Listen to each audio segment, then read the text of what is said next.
ya Gasogi United, ikipe perezida wayo bwana Kakoza Nkuriza Charles KNC, imfura y'iwacu mana y'u Rwanda. Uyu mugabo yatangaje ko ikipe ya Gasogi United iraza kwerekana abakinnyi muri iki cyumweru, ariko yamaze gutangaza ko ikipe ya Gasogi United izatozwa n'umugore. Wow.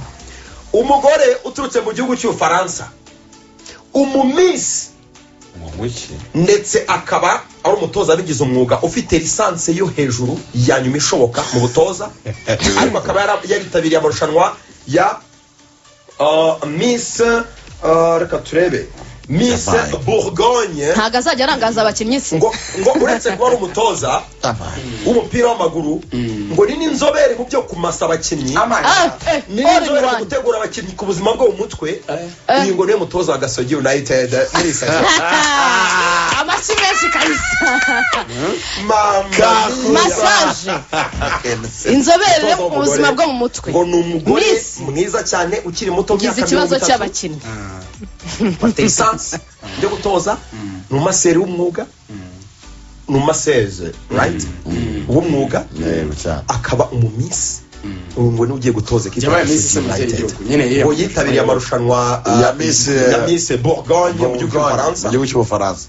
Deja urumva ni Miss yaritabiriye ariko ntiyatsinze. Okay, yagiye umurenge yagiye agera abari Miss Bourgogne irazwi cyane muri France, ku rwego rwo hejuru cyane, no kujya mu byonyine birahari. Kwiyandikisha bikugira Miss, buri Miss kwiyandikisha bikugira Miss.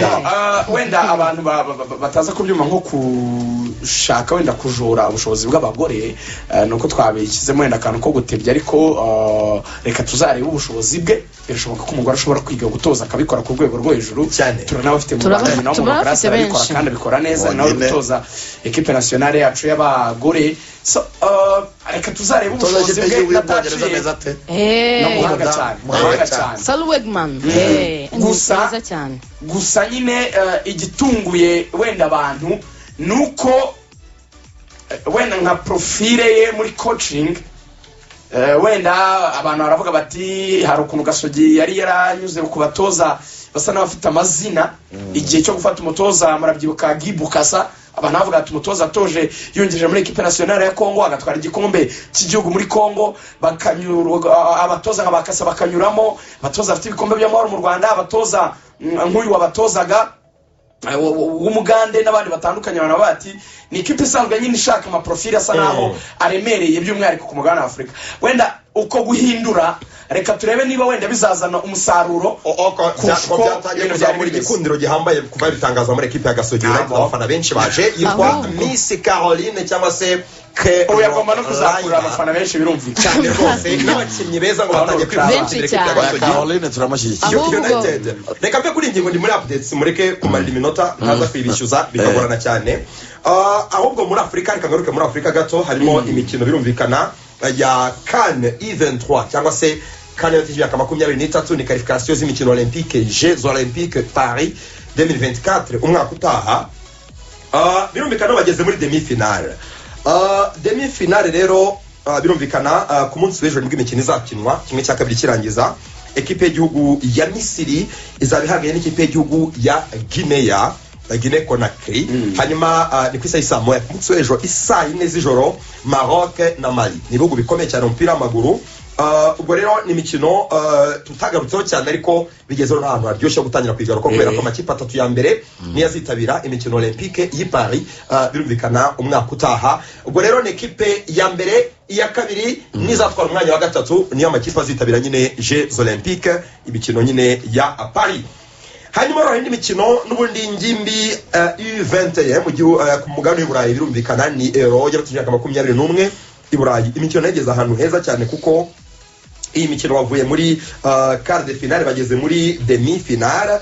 Birumvikana rero qualification quart de finale nyirango imikino atagiye tariki ya mbere hari kwa gatandatu, nibyo hari kwa gatandatu tariki ya mbere nibwo bakinaga kimwe cya kane kirangiza. Equipe y'igihugu ya Israel yasezera equipe y'igihugu ya Georgia yitsinze igitego kimwe ku busa, mu gihe equipe y'igihugu ya Espagne yasezera equipe y'igihugu y'Ubusuwisi yitsinze ibitego bibiri kuri kimwe. Ni imikino iri kubera muri Georgia na Romania. hanyuma rero itariki ebyiri hari ku cyumweru ku munsi w'ejo nibwo abongereza basezera ekipe y'igihugu ya Portugal igitego kimwe ku busa cya Anthony Gordon sore muhanga ukinira ekipe ya Newcastle United. Ekipe yakubiswe n'inkuba n'Ubufaransa batunguwe cyane n'ikipe y'igihugu ya Ukraine batsindwa ibitego 3-1 mu bajene n'Ubufaransa ntabwo bisanzwe n'ekipe ikomeye cyane mu bakinnyi benshi bakina mu byiciro bya donc mu byiciro byo hejuru cyane mu championnat akomeye banyagiwe n'ikipe y'igihugu ya Ukraine ibitego 3-1 abitwa ba Mikhailo Mudryk bari hejuru cyane.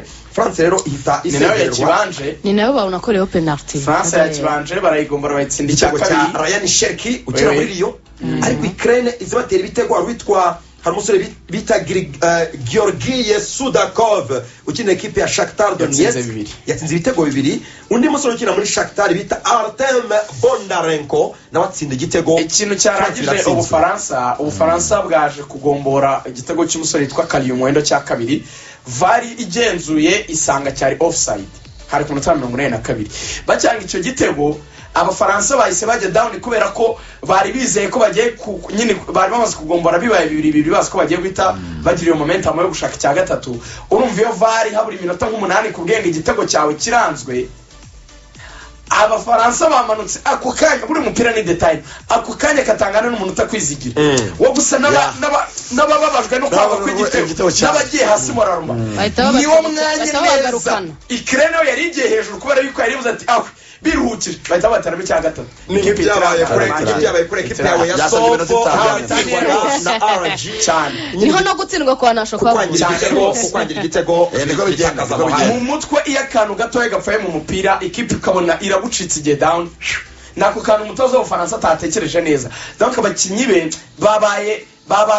batinze cyane mu gitego cyabo cyanzwe Ukraine itibuka minota 5 itibanzuranye ubwo rero umutoza w'ikipe y'igihugu Faransa U21 espoir yitwa Sylvain Paul ashobora kuza kwirukanwa isaha yari yose afite imyaka 51 byatunguranye ibazo uyu mwana yitwa Kefrem Turam muri Liverpool shaka yari afite abasore yitwa bo muri Simaka n'abahanga cyane ekipe cyane n'ekipe ikomeye. Hanyuma rero ubwo gahunda ya demi finale ni itariki 5 rero isa 12 Israel n'Ubwongereza abongereza batsinda cyane.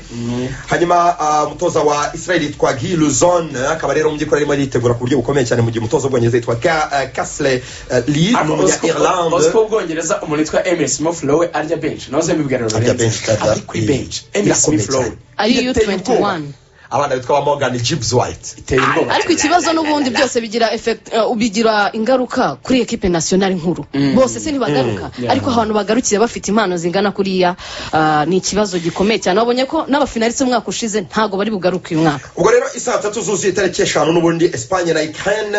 Santiago Denier umutoza w'ikipe y'Espagne afite akazi gakomeye cyane imbere ya Ukraine ya Ruslan Rotan